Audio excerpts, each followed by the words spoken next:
Hello, everyone. Welcome to Thursday edition of Take 5. I hope your week is going okay.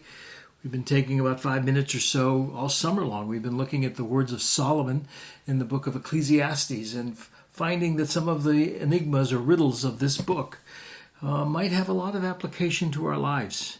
And we started in chapter 5 where we looked at basically living our lives under the audience of God. And that affects what we say, what we talk about, how we worship, how we behave. And we're going to continue that theme now in Ecclesiastes 5. And he's going to say, having God as your audience will affect the vows that you make, the promises that you make to God. Here's what he says. When you vow a vow to God, don't delay paying it, for he has no pleasure in fools. Okay, when you make a vow to God, let's think about that for a minute. What are vows? Vows are promises. Vows are ways of saying, okay, God, I promise to do this. And Jesus had something to say about vows, about empty ones. The scriptures acknowledge vows.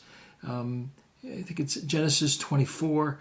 The servant of Abraham, it makes a vow to Abraham as he goes to select a wife for Abraham's son.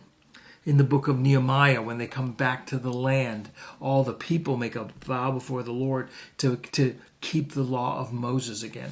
And so vows are legitimate. I mean, we do it. I made a vow. See this ring? Are you married? You made a vow. I made a vow a good number of years ago.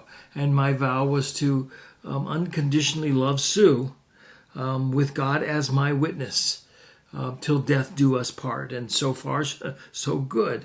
And when you make a vow, he is saying, whether it's in a church, at a wedding, or making other promises, God is your audience, more than just the judge or witnesses or your good friend. God is your audience. And so when you put your word on the line, keep it. That's what he says. When you vow a vow, don't delay paying, for God has no pleasure in fools. He hears your vow and expects you to fill it. And one of the things I say in a wedding, that vows are not so big these days, but he calls us to enter into these vows, these marital vows, and he not only expects the husband and wife to keep them, if they trust in him, if they lean on him, he will even enable them. He will empower them to keep those vows. He goes on and says in verse 5, of chapter 5, it is better that you should not vow than you should vow and not pay. If you have no intention of fulfilling it or no ability to fulfill it, then don't sign the contract. Don't make the vow. If you have no intention of being faithful to your spouse, of being a good husband or a good wife, if you have no means whereby to pay off that car loan, that's in a sense is a vow. Don't sign. Keep driving your jalopy, right? If you can't do it, then don't make it. Better not to do it at all. Verse 6, let not your mouth lead you into sin. Leading into sin is me standing before the altar with my wife saying, in sickness and in health, till death do we part, and then 3 weeks later I'm already breaking my vows. That's wrong. That's sin. Don't do it, he says. Don't even go there.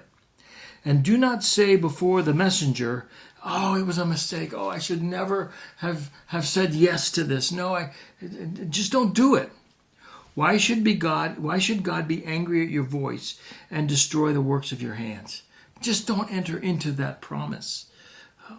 And then, interesting now, one of the reasons that we break promises or vows is because we weren't in touch with reality to begin with.